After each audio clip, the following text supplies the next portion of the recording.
They told her she was worthless. They told her she was nothing more than a placeholder, a trophy wife past her prime, who didn't deserve a single penny of the Sterling family empire. When Richard Sterling threw his wife out into the pouring rain, he thought he had won. He thought his iron-clad prenuptial agreement would leave her destitute while he ran off with his younger mistress. But Richard forgot one tiny, crucial detail. He never actually checked who his wife really was. He didn't know that the woman he was discarding held a name so powerful that merely whispering it in a courtroom would make the judge stand up in fear. This is the story of the most brutal divorce in high society history, and the shocking twist that no one saw coming. The mahogany doors of the Sterling estate didn't just close. They slammed with a finality that echoed in Charlotte's chest. It was raining. Of course it was raining. It felt like a cliché from a bad movie. But as the icy water soaked through her thin cashmere sweater, the shivering reality set in. At her feet lay 3 Louis Vuitton suitcases, hastily packed, scratched from being shoved down the front steps by Richard's security guard. "Please, Richard, be reasonable." Charlotte's voice cracked, barely audible over the thunder. The front door opened again, but only halfway. Richard Sterling, CEO of Sterling Dynamics, and the man she had devoted the last 7 years of her life to, stood there. He wasn't looking at her with pity. He was holding a glass of scotch, swirling it gently, a smirk playing on his lips. Beside him, clinging to his arm like a decorative vine, was Jessica. She was 24, his executive assistant, and currently wearing the diamond necklace Charlotte had received for her 5th anniversary. "I'm being reasonable, Charlotte," Richard called out, his voice smooth and indifferent. "Reasonable men don't stay married to women who have nothing to offer. You've aged out of the role, darling. Jessica here. She's the future. Your history. I supported you when the board tried to oust you." Charlotte screamed, the rain plastering her hair to her face. "I nursed your mother when she had her stroke. I signed everything you asked me to sign." "Exactly." Richard laughed, taking a sip of the amber liquid.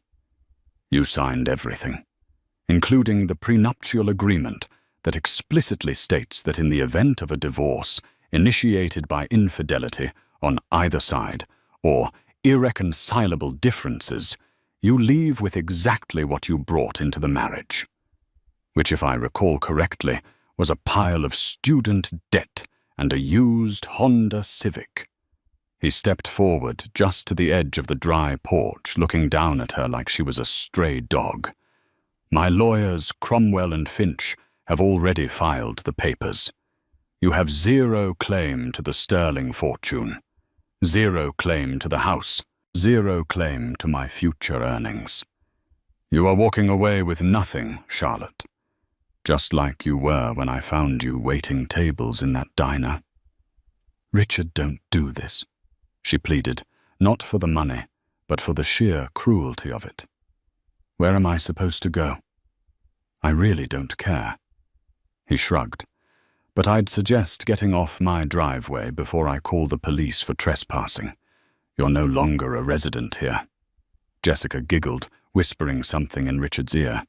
He smirked and kissed her forehead. "Goodbye, Charlotte. Do try not to make a scene in court. It will be embarrassing for you." The heavy door slammed shut again. The click of the deadbolt was the loudest sound in the world. Charlotte stood there for a long time, the rain mixing with the hot tears streaming down her face. She looked at the closed door, the symbol of the life she thought was real. She had loved him. She really had. She had hidden her past, her identity, and her potential, just to be the supportive, submissive wife he wanted. She had dimmed her own light so he could shine, and this was her reward. Slowly, the trembling in her hands stopped. The sorrow in her eyes hardened into something colder, something like steel.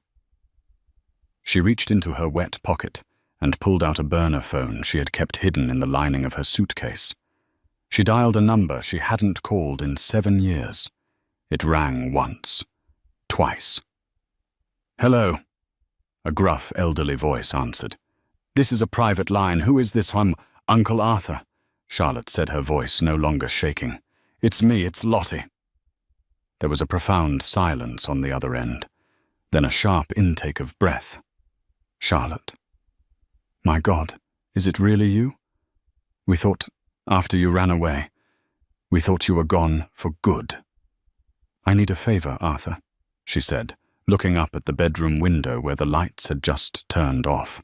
"I need you to reactivate the trust, and I need the best litigator at Holloway, Pierce & Associates, ready by Monday morning." "The trust," Arthur stammered.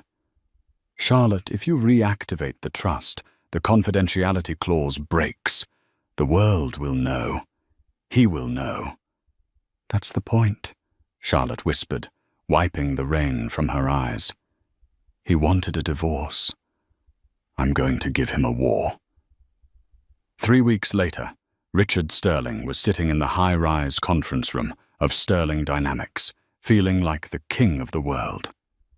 "The merger is all but guaranteed, Richard," his CFO, a nervous man named Greg, said, while pointing at the charts. "With the acquisition of the North Tech supply chain, our stock is going to triple. You'll be a billionaire by the end of the quarter." Richard leaned back in his leather chair, propping his feet up on the mahogany table. "And the divorce? Clean cut?" Greg nodded. "We've got Judge Harrison presiding. Well, let's just say he owes your father a few favors from back in the day. Plus, he's old school. He hates gold diggers. He'll look at Charlotte, see a waitress who got lucky for 7 years, and grant the prenup execution immediately. She won't get a dime." "Good," Richard grinned. "She's been quiet. Too quiet. I expected her to run to the tabloids crying about how I mistreated her. But not a peep." "Maybe she realized she's beaten," Jessica cooed from the corner where she was pretending to organize files, but was mostly shopping for wedding dresses online. "She's probably back in some trailer park by now." Richard checked his watch. "The preliminary hearing is tomorrow at 9:00 a.m. I want to wear the Navy Armani. Let's make this quick. I want her name off my accounts and her presence out of my life so we can announce the engagement." Meanwhile, across the city, the atmosphere was very different. Charlotte sat in a dimly lit office that smelled of old books and expensive cigars. The sign on the door didn't say lawyer. It simply said, "Holloway, Pierce & Associates, Private Client Services." This wasn't a firm you found on Google. This was the firm that cleaned up messes for royalty and drafted treaties for small nations. Arthur Holloway, a man of 80 with sharp eyes and a sharper suit, slid a folder across the desk. "Everything is in order, Lottie," he said softly. "But are you sure about this? Once we walk into that courtroom, there is no going back. The media will swarm. Your privacy, the life you tried to build away from the shadow of your family. It's over." Charlotte ran her hand over the leather file. "He threw me out in the rain, Arthur. He humiliated me. He thinks I'm a helpless waitress he rescued." "He doesn't know?" Arthur asked, raising an eyebrow. "He never asked." Charlotte said, a bitter smile touching her lips. "In 7 years, he never asked about my parents, really. He just accepted the story that they were dead. He never asked about my education. He just assumed I was uneducated because I was working at a diner when we met. He saw what he wanted to see, a pretty face with no background. And he's about to find out that pretty face owns the bank that holds his mortgage." Arthur chuckled dryly. "Not just the mortgage, Arthur," Charlotte corrected him, her eyes flashing. I looked into the Sterling Dynamics financials last night. The merger he's planning, the one with North Tech. Yes, North Tech is a subsidiary of Kensington Global. Arthur's eyes widened. Your father's holding company. My holding company, she corrected him. Since Dad passed, I am the majority shareholder. I just let the board run it while I played house with Richard. But if Richard thinks he's buying North Tech to save his company, he's asking his soon-to-be ex-wife for permission to buy her own company. Arthur finished, a look of pure delight spreading across his face. Exactly. Charlotte stood up, smoothing down the skirt of the simple, inexpensive grey suit she had bought at a thrift store. She needed to look the part of the struggling victim one last time. Tomorrow, I'm not going in as Charlotte Kensington. I'm going in as Charlotte Sterling, the discarded wife. I want him to say it on the record. I want him to tell the judge I'm worth nothing. And then? Arthur asked. And then? Charlotte said, we burn him to the ground. The next morning, the courthouse was buzzing. Richard had tipped off the press, wanting to spin the narrative early. Flashbulbs popped as he stepped out of his black limousine, Jessica on his arm, looking every bit the power couple. He waved confidently, projecting the image of a man unbothered by a nuisance lawsuit. Charlotte arrived 10 minutes later in a taxi. She walked up the steps alone, clutching a battered purse. The reporters barely noticed her. She looked tired, pale, and defeated. Inside the courtroom, the air was stale.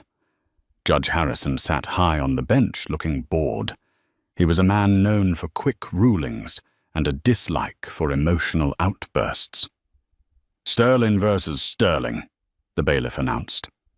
Richard sat at the plaintiff's table, flanked by 3 high-priced lawyers from Cromwell and Finch. They had stacks of binders' charts and the prenuptial agreement blown up on a poster board. Charlotte sat at the defendant's table alone. The seat beside her was empty. Mrs. Sterling. Judge Harrison peered over his glasses. You are unrepresented. Charlotte stood up. Her voice small. My attorney is running a few minutes late, Your Honor. Traffic. Richard snorted loudly enough for the back row to hear. She probably couldn't afford a lawyer. Your Honor, if she needs a public defender, we can wait. I don't need a public defender, Charlotte said, her voice strengthening slightly. We are on a tight schedule, Judge Harrison snapped. If your counsel isn't here in 2 minutes, we proceed without them. Mr. Cromwell, please state your opening. Richard's lead lawyer, a shark named Marcus Cromwell. No relation to the band name, just a coincidence of the trade, stood up, buttoning his jacket. Your Honor, this is a simple case. We have a prenuptial agreement signed 7 years ago. It states clearly that in the event of separation, assets remain separate. Mr. Sterling's assets are valued at $40 million. Mrs. Sterling's assets are negligible. We ask for immediate dissolution of the marriage and enforcement of the prenup. It seems straightforward. The judge nodded, looking at Charlotte with disdain. Mrs. Sterling, do you contest the validity of the prenup? I do, Your Honor, Charlotte said. On what grounds? Richard interjected, laughing. Did you not read it? It was written in English, not quantum physics. On the grounds of fraudulent misrepresentation of assets. A deep voice boomed from the back of the courtroom. The heavy double doors swung open. The room went silent. Walking down the center aisle wasn't just a lawyer. It was Arthur Holloway. And he wasn't alone. Behind him walked 3 other attorneys, all wearing the distinctive grey ties of Holloway, Pierce and Associates. The silence in the room changed frequency. It went from bored to confused, and then for the older lawyers in the room, to terrified. Holloway, Pierce and Associates didn't do divorce court. They didn't do traffic tickets. They handled mergers for nations. They represented the Crown. Richard frowned, leaning over to his lawyer. "Who is that old guy?" Cromwell's face had gone paper white. That's Arthur Holloway, the Iron Lion of the Bar Association. He hasn't been in a courtroom in 10 years. Arthur stopped at the defense table and placed a gentle hand on Charlotte's shoulder. He looked up at the judge. "Your Honor," Arthur said, his voice filling the room without a microphone. "I apologize for the delay. I was busy filing a countersuit in the Federal District Court." "A countersuit?" Judge Harrison stammered. He knew Arthur Holloway. Everyone knew Arthur Holloway. "Mr. Holloway, this is a simple family law matter. What could possibly require federal intervention?"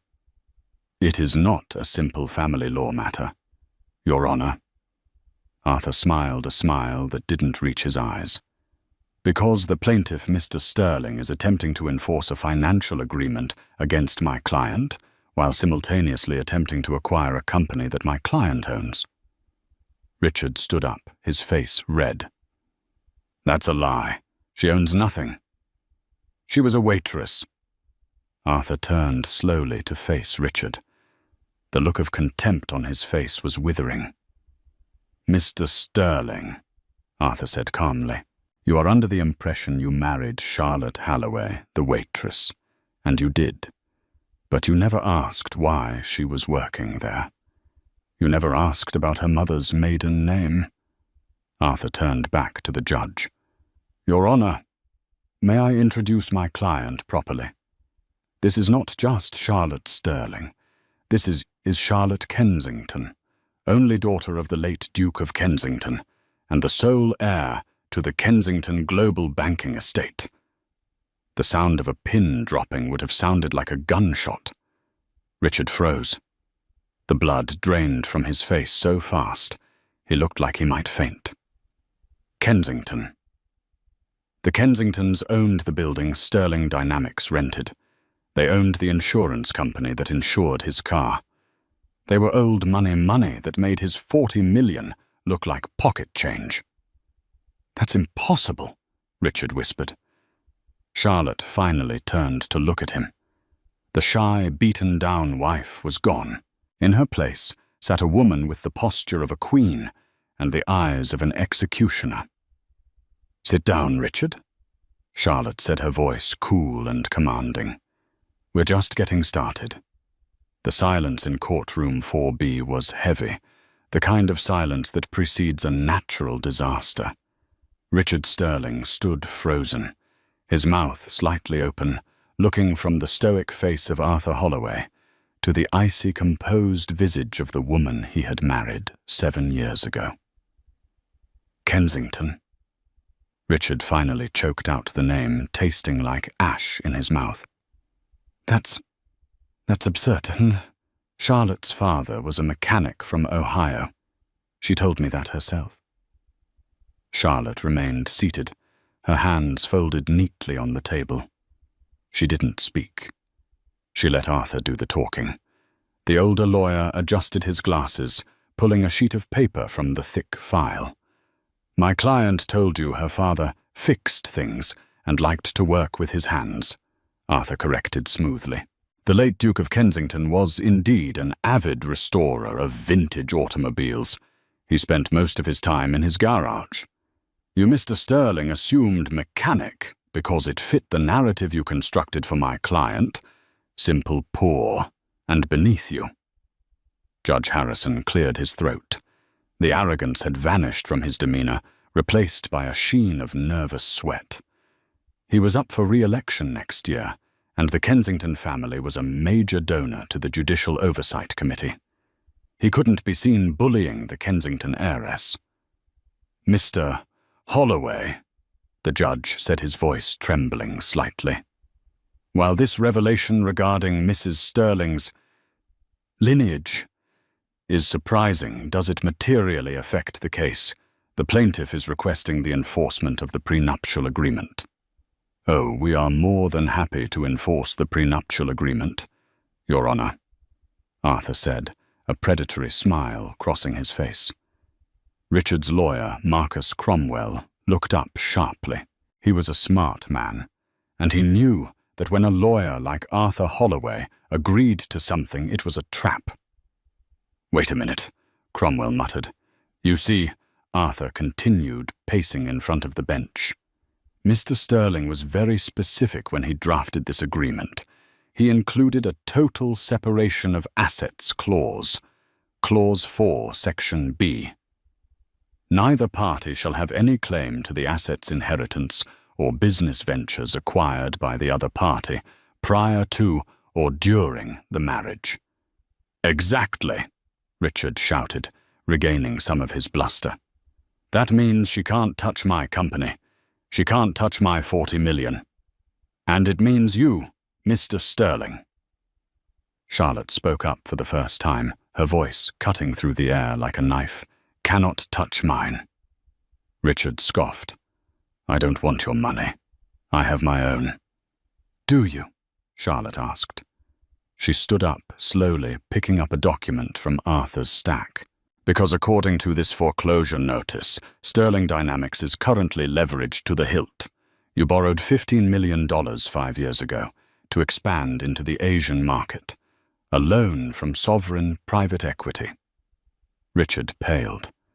"That's confidential business information." "How did you—" "I am sovereign private equity," Charlotte said calmly. The color drained from Richard's face entirely. Jessica, sitting in the gallery, gasped audibly. "When you couldn't get a loan from the major banks because your credit was overextended," Charlotte explained, walking slowly toward the plaintiff's table, "you came home complaining about how the system was rigged.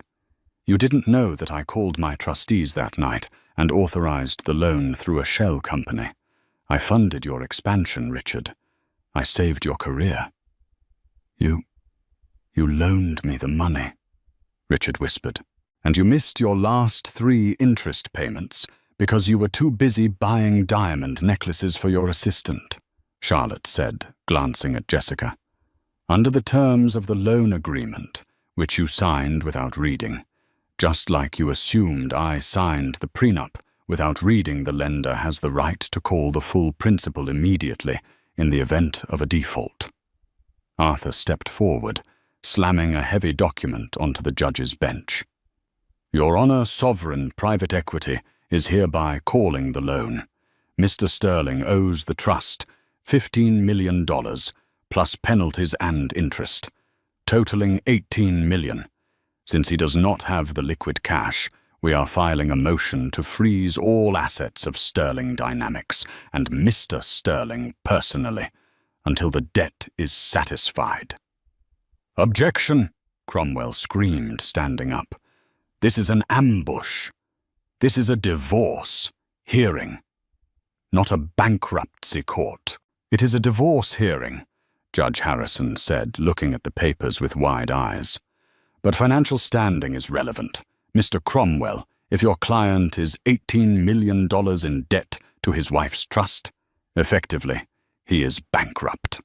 "I have the merger," Richard shouted, slamming his fist on the table. "The North Tech merger closes on Friday. That deal is worth $50 million. I can pay her back then." Charlotte looked at him with an expression that was almost pitying. "Richard, you really don't listen, do you?" She leaned in close, her voice a whisper that the microphones picked up clearly. "I told you, I am North Tech. My father bought North Tech in the 90s. It's part of the Kensington portfolio." Richard stared at her, his eyes bulging. "No. There is no merger," Charlotte said coldly. "I pulled the deal this morning at 8:00 a.m. Sterling Dynamics is acquiring nothing. Your stock is going to plummet the moment the market opens." Richard slumped back into his chair, looking like a man who had been punched in the gut. The empire he thought he built, the wealth, he thought made him superior, was all a mirage. It was all her. It had always been her. "Judge," Arthur said, buttoning his suit jacket, "since the plaintiff is financially insolvent and has attempted to defraud my client by hiding his debt status, we move to dismiss his petition for divorce on his terms. We are countersuing for full dissolution based on adultery and financial misconduct. And we are requesting immediate possession of the marital home as it was used as collateral for the defaulted loan." Judge Harrison didn't hesitate. He banged his gavel. "Motion granted. Assets frozen.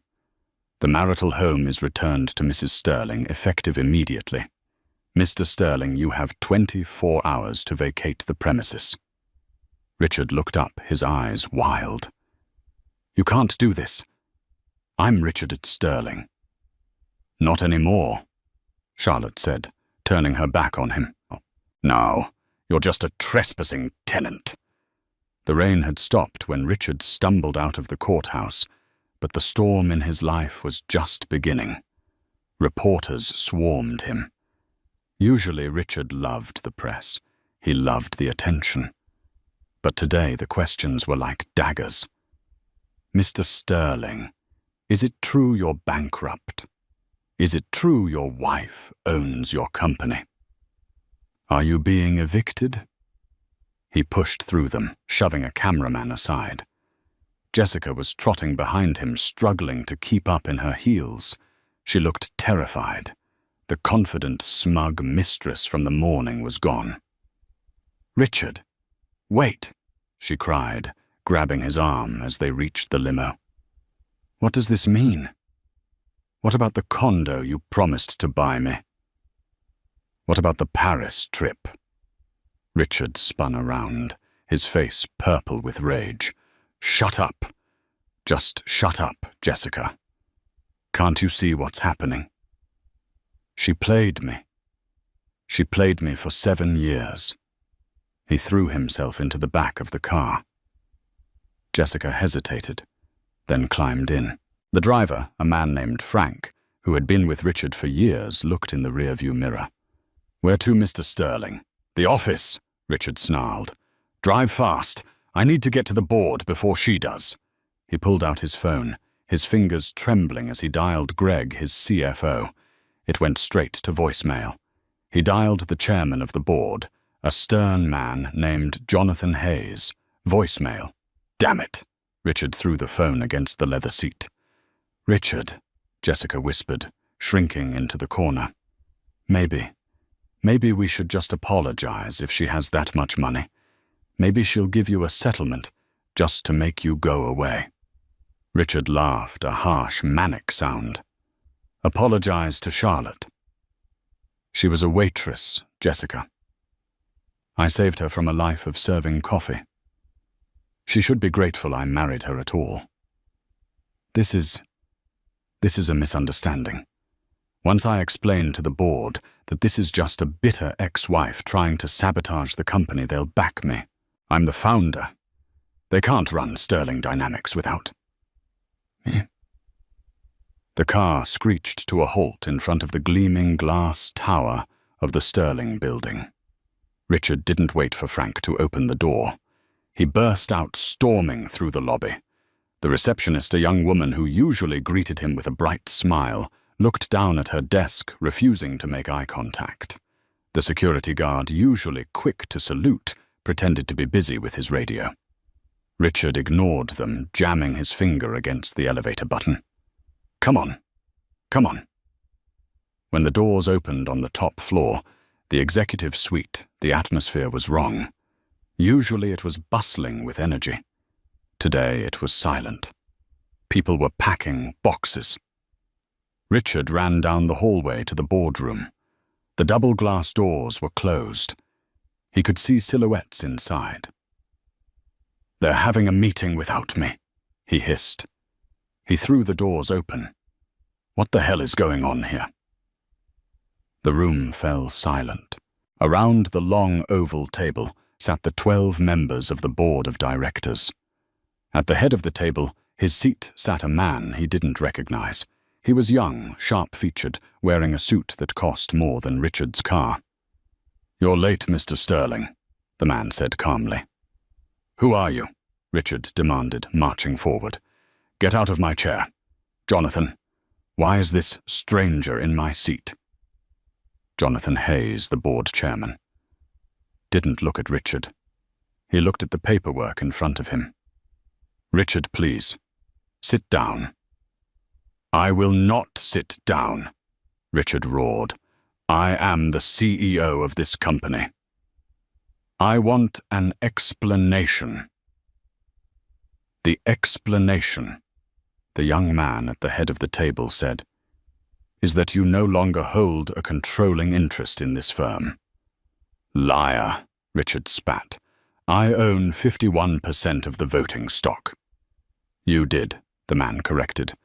"But you pledged 20% of that stock as collateral for a personal line of credit with Vanguard Holdings 3 years ago. A line of credit you defaulted on this morning when your assets were frozen by the court." Richard froze. He had forgotten about the Vanguard loan. It was a small bridge loan he used to buy his yacht. "Vanguard called the debt," the man continued, "and they exercised their right to seize the collateral. They then immediately sold that 20% block of stock to a private investor." "Who?" Richard whispered, though he already knew the answer. The dread pooling in his stomach was cold and heavy. The side door of the boardroom opened. Charlotte walked in. She had changed out of her courtroom thrift store suit.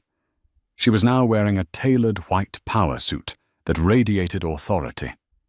Her hair was pulled back in a sleek bun. She didn't look like a waitress. She looked like exactly what she was, a woman who owned the building. "Hello, Richard," she said softly. "You bought the stock." Richard said, his voice shaking. "I bought the debt," Charlotte corrected. "And then I took the stock, which combined with the shares my family trust has been quietly acquiring over the last 6 months, brings my total ownership of Sterling Dynamics to 65%. She walked over to the head of the table. The young man stood up and moved aside respectfully. Charlotte placed her hands on the back of the leather chair, Richard's chair. "I am the majority shareholder," Charlotte announced, looking around the room at the board members. "And my first motion as controlling owner is to call for a vote of no confidence in the current CEO, Richard Sterling, citing gross financial negligence, reputational damage, and corporate fraud." "Seconded," Jonathan Hayes said immediately, finally looking at Richard with disgust. "You lied to us about the North Tech merger, Richard. You told us it was a done deal. You didn't tell us you were trying to buy your wife's company." "I move for immediate termination," Charlotte said. "All in favor?" Jonathan asked. Every hand in the room went up. "Richard Sterling," Charlotte said, her voice devoid of emotion. "You are fired. Security will escort you out. You have 10 minutes to clear your desk. Take only personal items. Any company property, laptop, phone, car, keys, stays." "You can't do this," Richard screamed, lunging toward her. 2 large security guards stepped out from the shadows blocking his path. One of them grabbed Richard's arm. "Don't touch me," Richard yelled, thrashing. "I built this. This is mine." "It was never yours, Richard," Charlotte said, her eyes sad but firm. "You built it on my money, my support, and my patience, and you threw it all away because you thought you could do better." She looked past him to the doorway, where Jessica was standing, watching in horror. "And you," Charlotte said to the mistress. "Jessica, isn't it?" Jessica nodded, trembling. "You're the executive assistant, correct?" Yes, Mrs. Sterling," Jessica stammered. "You're fired too," Charlotte said. "Inefficiency and gross misconduct. Clear your desk." Charlotte sat down in the CEO's chair, turning her attention to the board. Now, gentlemen, let's discuss how we're going to clean up this mess and rebrand. I'm thinking of changing the name. Sterling Dynamics has a bad reputation. As the security guards dragged a screaming Richard out of the room, the last thing he saw was his ex-wife, the woman he had discarded like trash, taking command of the only thing he ever loved. The sidewalk outside the Sterling building was cold, hard concrete. It was a stark contrast to the plush Persian rugs Richard was used to walking on. 2 security guards, men Richard had ignored for 5 years. Men whose names he had never bothered to learn, dropped a cardboard box at his feet. It landed with a pathetic thud. Inside were a stapler, a framed photo of himself shaking hands with a senator, and a half-empty bottle of cologne. "Mr. Sterling," the taller guard said, his voice devoid of sympathy, "you are banned from the premises. If you attempt to re-enter, we are authorized to use force and call the police." Richard straightened his tie, trying to salvage some shred of dignity. "You're making a mistake. I'll be back. I'll sue this entire company into the ground." "Good luck with that, sir," the guard said, turning his back and keying his radio. "Subject is off the property." Richard turned to the curb where his sleek black limousine was idling. Frank, his driver, was standing by the rear door. Richard sighed, relieved. At least he had the car. He could go to the country club, regroup, and call his contacts. "Frank, take us to the St. Regis," Richard commanded, reaching for the door handle. Frank stepped in front of the door, blocking him. "I can't do that, Mr. Sterling." Richard blinked. "Excuse me, Frank. I pay your salary. Open the door." "Actually, sir," Frank said, his face impassive, "the company pays my salary, and the new CEO, Ms. Kensington, just sent a memo. All company vehicles are for authorized personnel only. You're not on the list." "I bought this car," Richard screamed, his voice cracking. "Company leased it, sir," Frank corrected. He looked past Richard. "Ms. Jessica, the CEO has authorized a one-time courtesy ride for you to your apartment to collect your things, but only you." Richard spun around to look at Jessica. She was standing a few feet away, clutching her designer handbag, her eyes darting between Richard and the warm, dry car. "Jessica," Richard said, forcing a smile. "Don't listen to him. We'll get a taxi. We'll go to the penthouse. I'll fix this." Jessica looked at Richard. She looked at his messy hair, his red face, the cardboard box of junk at his feet. Then she looked at the limousine. "Richard," she said, her voice high and tight, "you're $18 million in debt. You don't have a penthouse. You don't have a job." "I have potential. I have connections," Richard pleaded, stepping toward her. "Baby, we're a team. You and me against the world. Remember?" Jessica took a step back, a look of genuine disgust crossing her face. "I didn't sign up for against the world, Richard. I signed up for the yacht. I signed up for the Hamptons. If you're broke, you're just a 45-year-old man with a bad temper and a foreclosure notice." She sidestepped him and slid into the back of the limousine. "Jessica!" Richard yelled as she slammed the door. Frank got into the driver's seat. The window rolled down 1 inch. Jessica's eyes were visible. "Don't call me," she said. "I'm going to change my number." The window rolled up. The limousine pulled away, merging into traffic, leaving Richard standing alone on the curb with his box of office supplies. He stood there for a full minute, unable to process the speed of his collapse. 2 hours ago, he was a titan of industry. Now he was a pedestrian. "Fine," he muttered, kicking the cardboard box. "I don't need them. I have friends." He pulled out his personal cell phone. He dialed Brad Forrester, an investment banker he had played golf with every Sunday for 10 years. Brad owed him.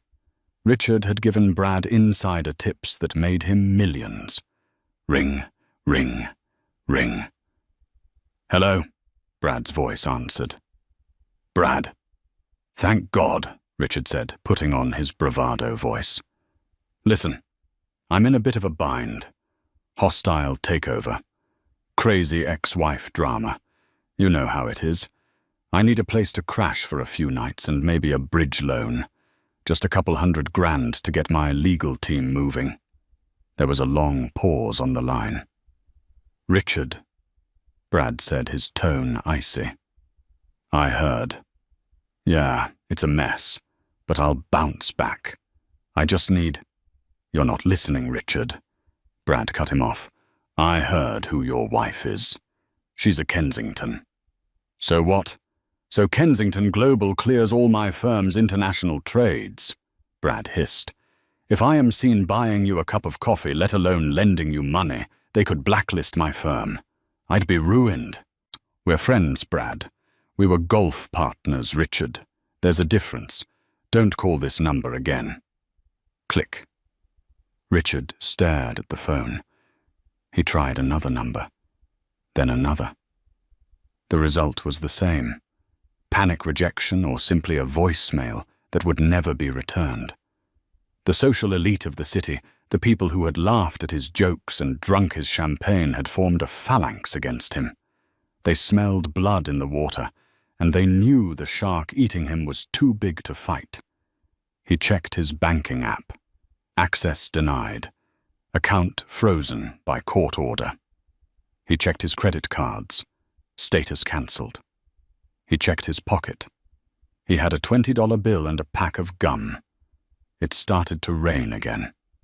Richard walked 6 blocks to a cheap motel on the outskirts of the business district. The neon sign buzzed ominously. The Starlight Inn. Hourly rates available. He slapped the $20 bill on the counter. The clerk, a man with a grease-stained shirt, didn't even look up from his TV. "Room 104. Keys sticky. Don't steal the towels." Richard walked into the room. It smelled of stale smoke and mildew.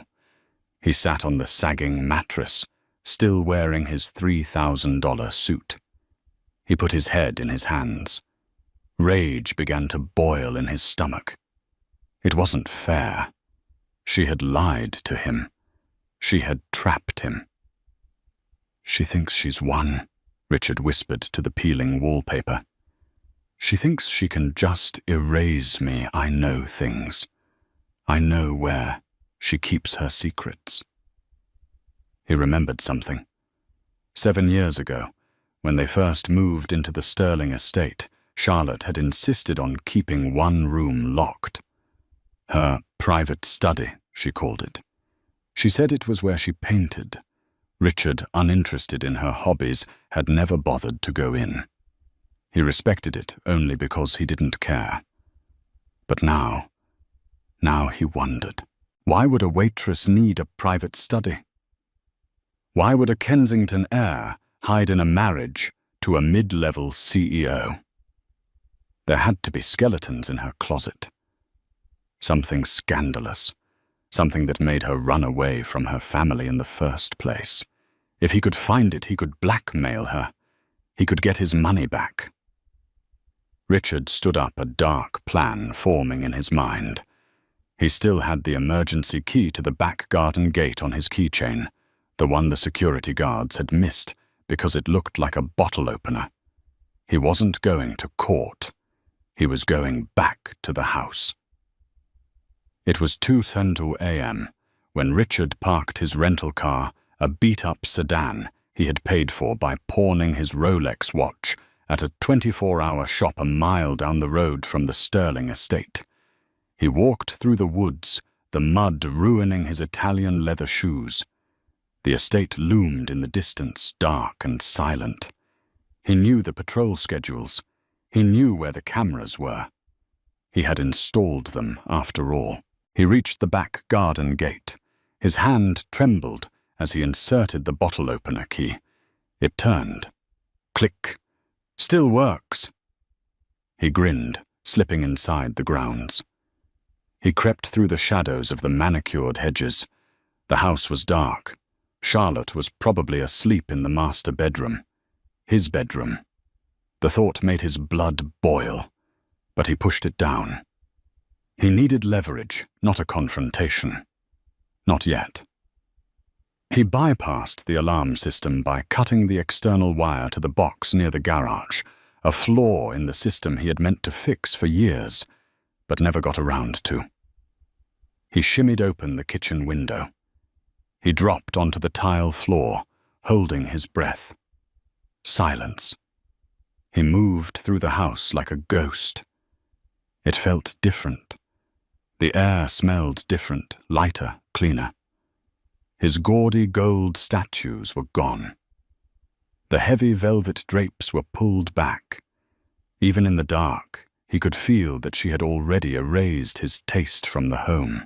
He reached the door to the private study on the second floor. It was locked, of course. Richard took a screwdriver he had swiped from the pawn shop and jammed it into the lock mechanism.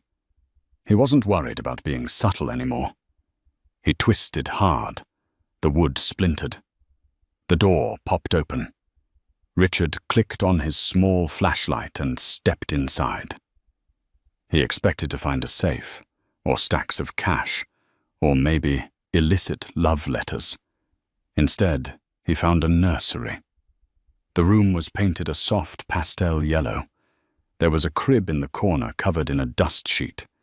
There was a rocking chair, and on the walls hundreds of photos.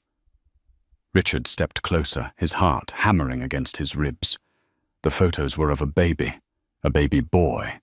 He saw photos of Charlotte holding the baby. She looked younger, happier, but also incredibly tired.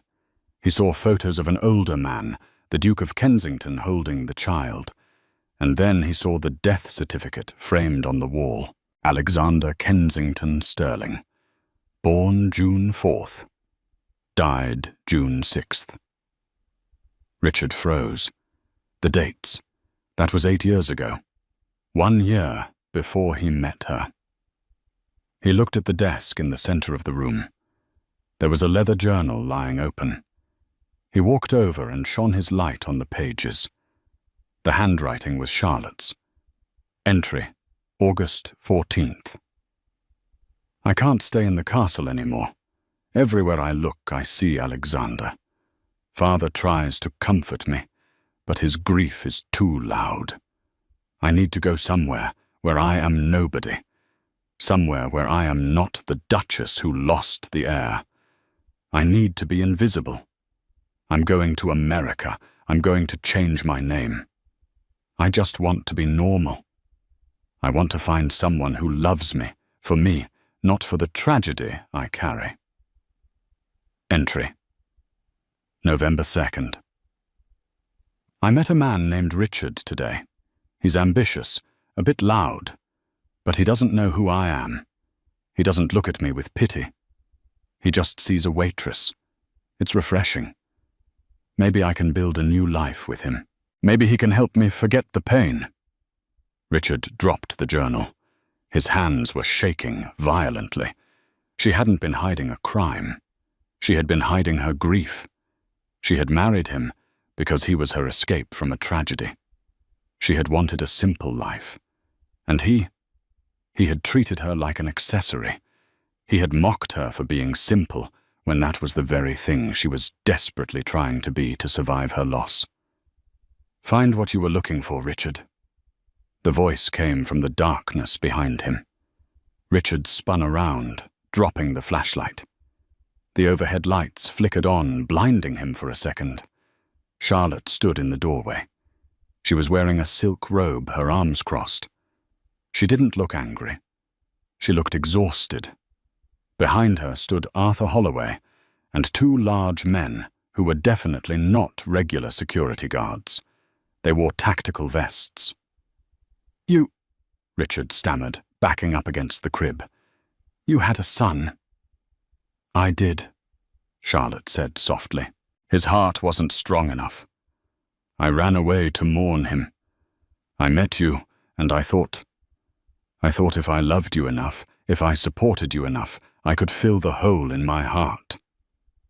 She took a step into the room, her eyes hard. "But you were a bottomless pit, Richard. You took everything I gave and demanded more. And when I couldn't give you the social status you craved, you threw me away." "I didn't know," Richard cried, pointing at the photos. "If you had told me you were a duchess, if you had told me about the baby, things would have been different." "Yes," Charlotte said, her voice dripping with disdain. "If you knew I was a duchess, you would have exploited my name to sell more stock, and if you knew about my son, you probably would have told me to get over it, because it was depressing your dinner guests." Richard opened his mouth to argue, but the words died in his throat. She was right. He knew deep down she was absolutely right. "I came here to find dirt on you," Richard admitted, his shoulders slumping.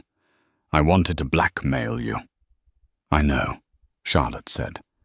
"I saw you on the thermal cameras the moment you jumped the fence. I let you in, Richard." "Why?" "Because I wanted you to see this." She gestured to the room.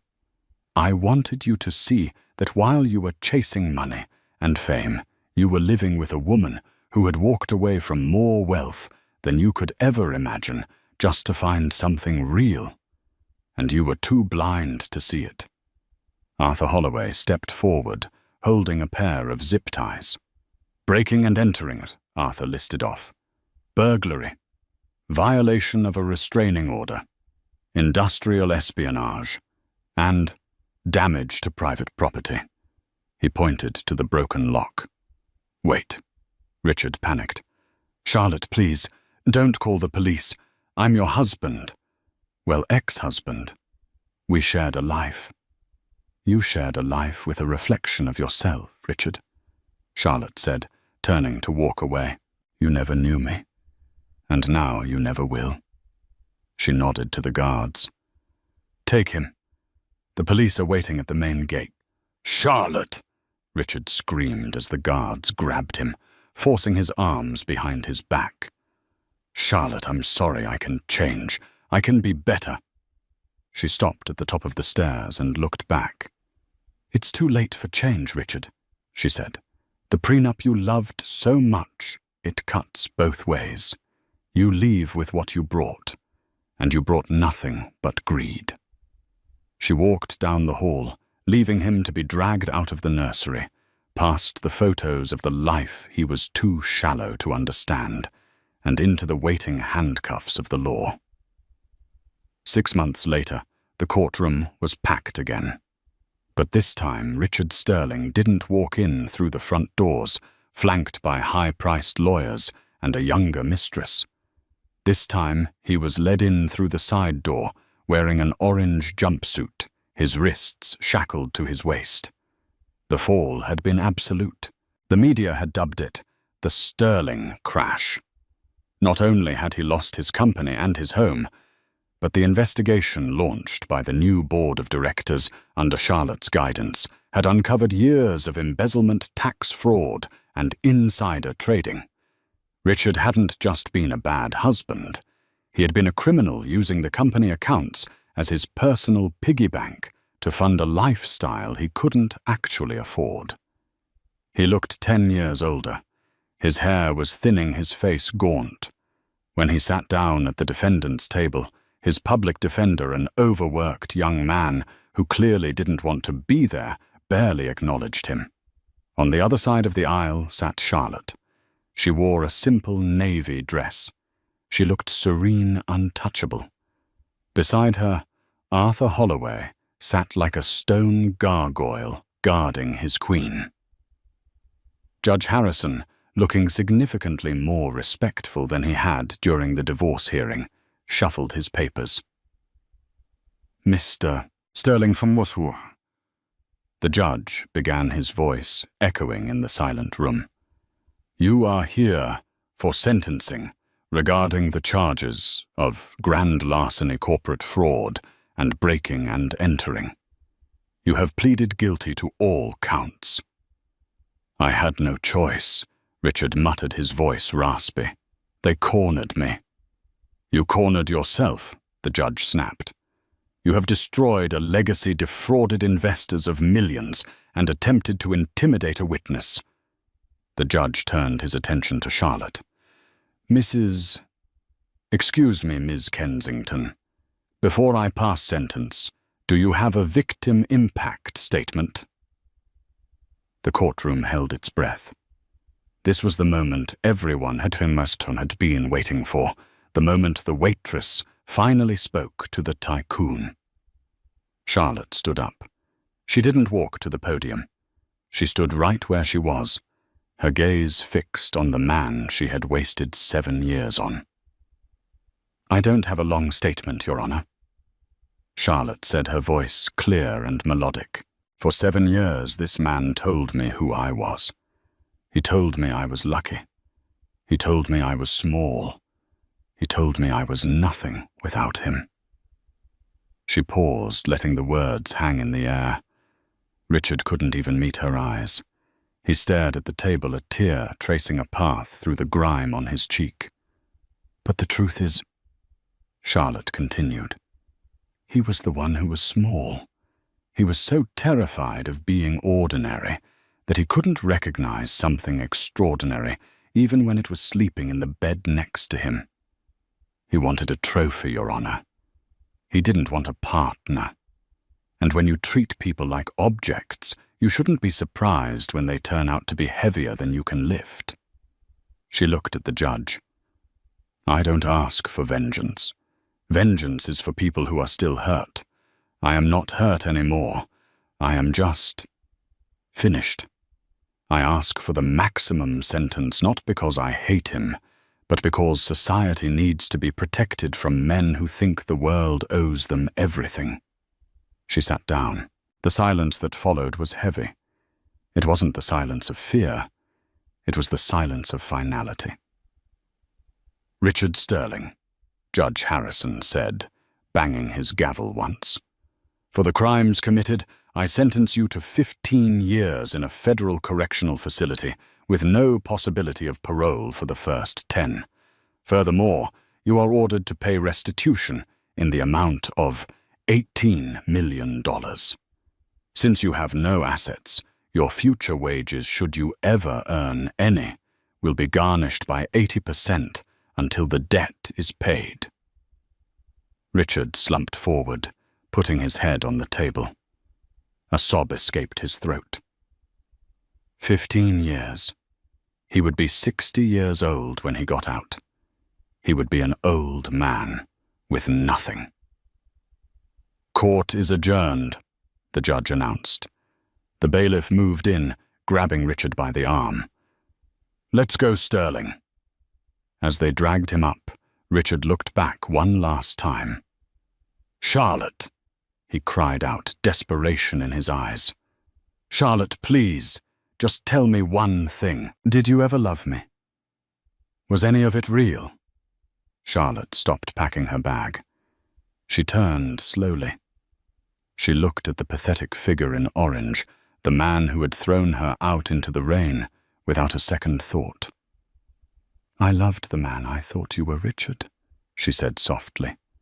But that man never existed. He was just a costume you wore to trick the world, and I don't love costumes.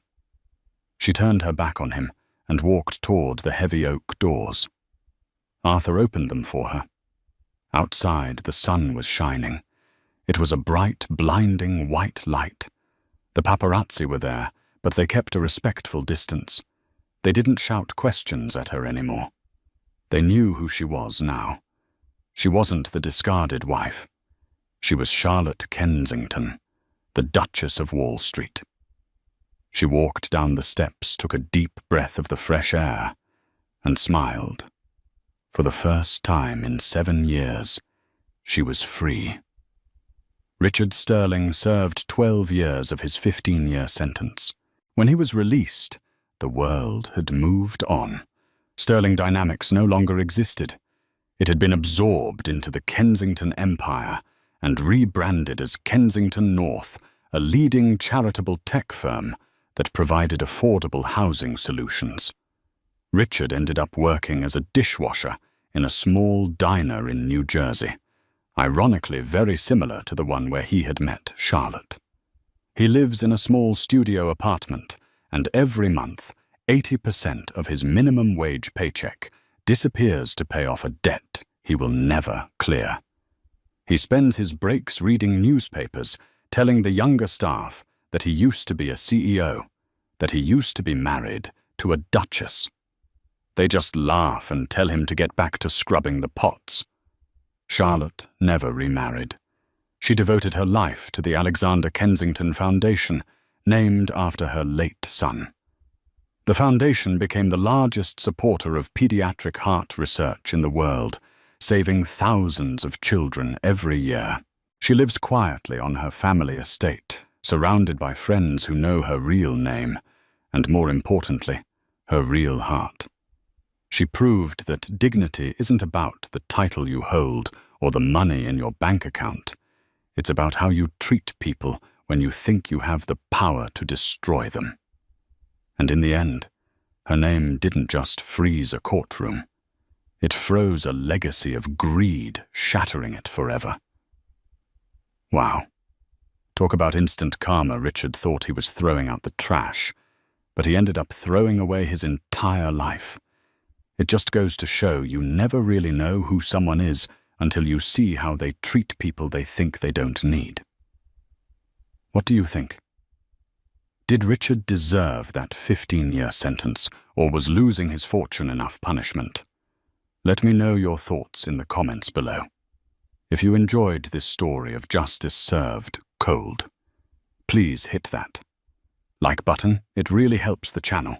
And don't forget to subscribe and ring the notification bell so you never miss another story about the dark side of the rich and powerful. Thanks for watching, and I'll see you in the next video.